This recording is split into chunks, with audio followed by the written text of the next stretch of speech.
Olá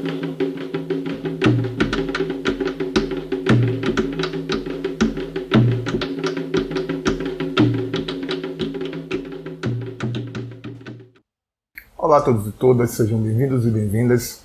Eu sou o Babá Jorge e esse é o Conversas Feitas Bahia.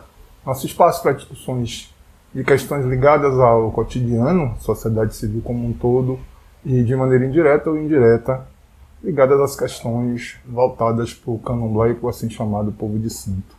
Essa semana eu quero dividir realmente uma questão com vocês no afã de promover uma reflexão mais profunda sobre um dos aspectos muito fortes dentro da tradição, em especial do candomblé, e que eu não sei até onde a gente para realmente para refletir sobre ela, que é a questão dos cargos de liderança, né, no caso babalorixás e alorixás, serem cargos vitalícios, onde só o advento do desprendimento do corpo físico pode promover um processo de sucessão. Eu já venho com essa questão comigo há algum tempo, né? Creio que uma parte significativa de vocês tem acompanhado via mídia, né, e redes sociais um pouco do que foi o processo que se deu com a falecida Yalorixá Estela de Azevedo Santos, mais conhecida como Mãe Estela de Oxóssi, que ganhou os holofotes de maneira bastante controversa ao final de sua vida, quando ela supostamente, assim, eu vou estar sempre falando supostamente, porque sempre que a gente não acompanha nenhum evento diretamente, todas as informações que nós temos, mesmo que algumas sejam privilegiadas, elas são apenas um fragmento da verdade. E aí, principalmente quando trata de uma questão tão complexa, como é o caso, nesse caso específico, que fala da dignidade de uma mulher que teve uma trajetória singular na religião de matriz africana, alguns aspectos da exposição foram bastante pesados, mas eu não estou aqui nem para emitir juízo de valor, porque eu não conheço pessoalmente nenhum dos indivíduos envolvidos, mas para pensar o cerne da discussão. Né? Não sei se vocês lembram,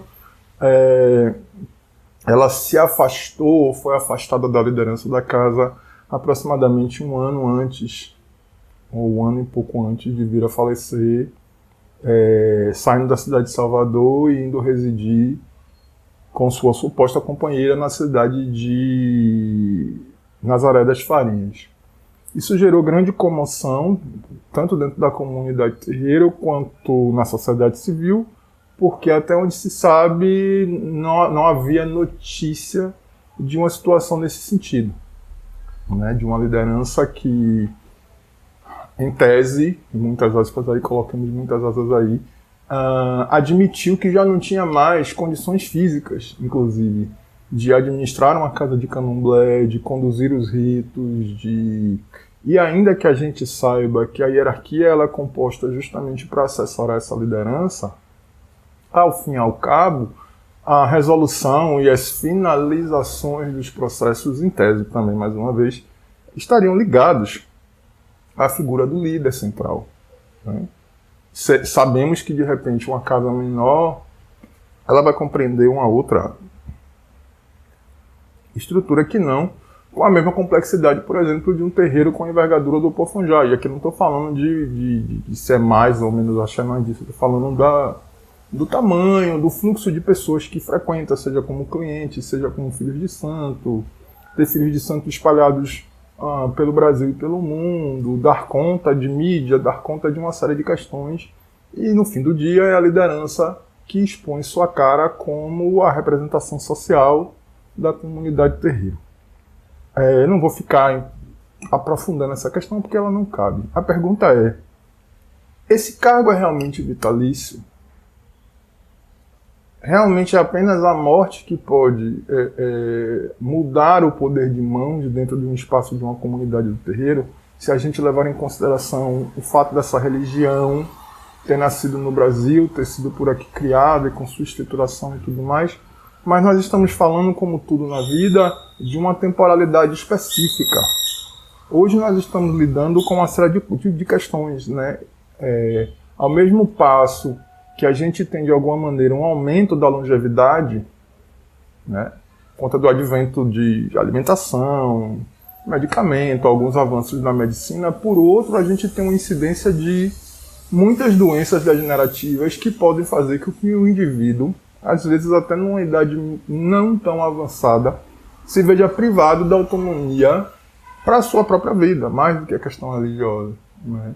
Em Salvador também temos o caso de uma outra casa de santo que a sua liderança é acometida de uma doença degenerativa já há algumas décadas, e ao mesmo passo que a casa ela não fica estancada, né? Pessoas da hierarquia movimentam a comunidade, movimentam o terreiro, fica sempre aquela questão, né? Quem é a liderança da casa? Como é que a gente pode lidar com isso? Né? Nessas questões, eu sempre venho me perguntando qual seria a posição do orixá em relação a isso. Né? Me pergunto, e eu acredito que deva ter sido arguído, como seria conduzido no fato de uma pessoa já não poder mais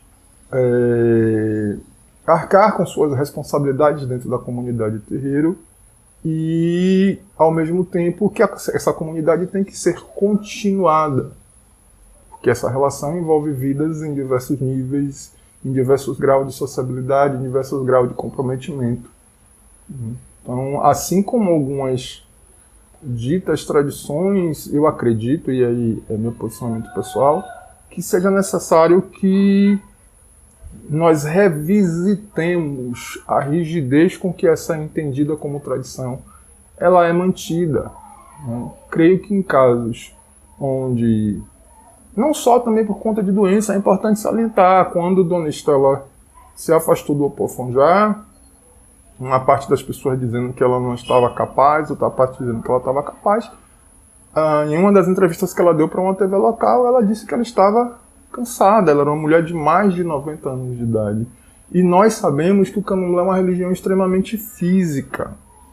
Se depois desses indivíduos, né, dessas lideranças, em especial das mulheres que são muito oneradas, né, por motivos vários, uma estrutura patriarcal dentro do candomblé, ainda que você tenha um matriarcado religioso muito marcado, ainda tem aquela ideia de que toda a parte entendida como doméstica é de responsabilidade das mulheres. Então é uma religiosidade muito física e que consome demais dos indivíduos. Né? São madrugadas perdidas, são mãos enfiadas em bacias, ora com água quente, ora com água fria, despertares no meio da madrugada,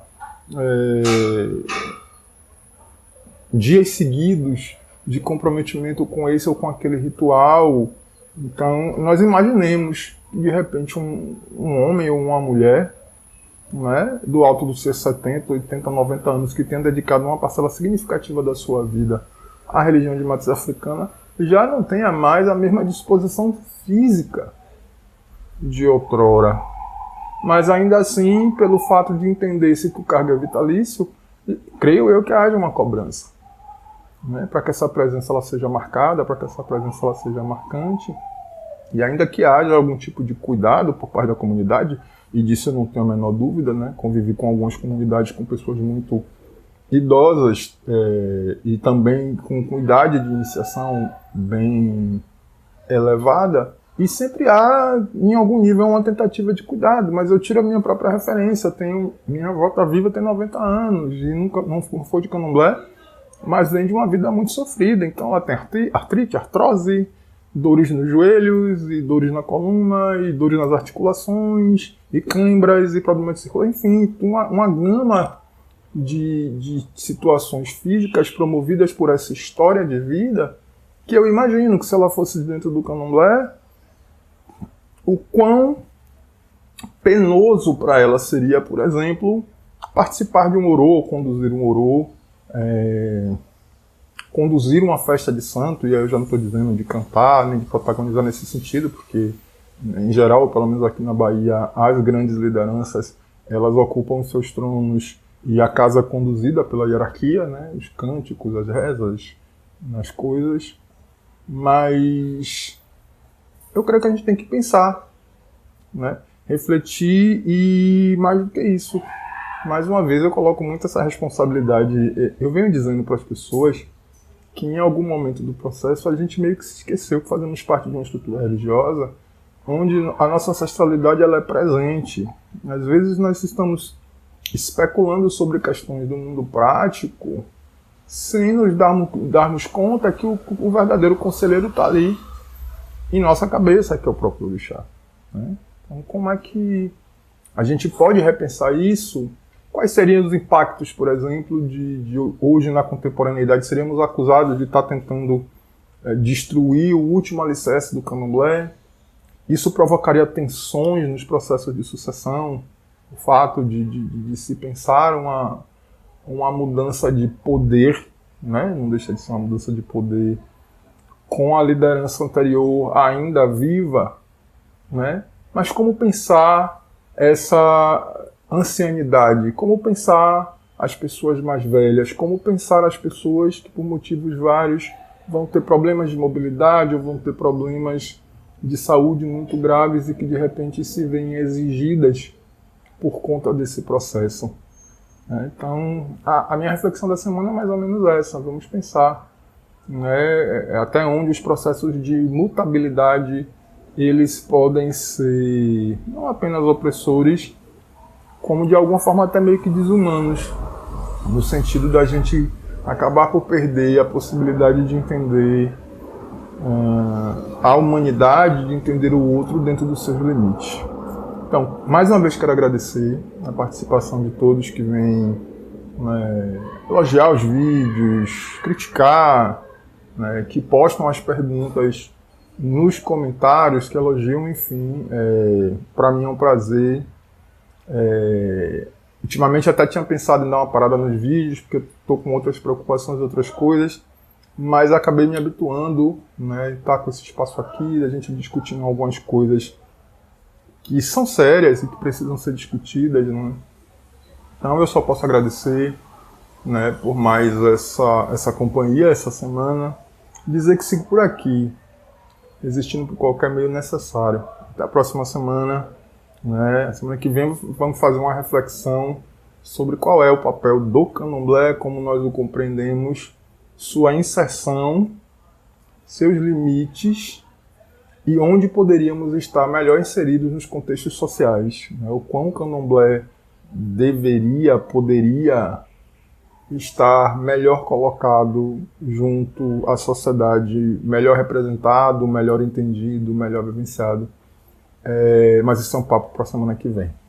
Muito obrigado a todas e todos, fiquem bem e até nosso próximo vídeo.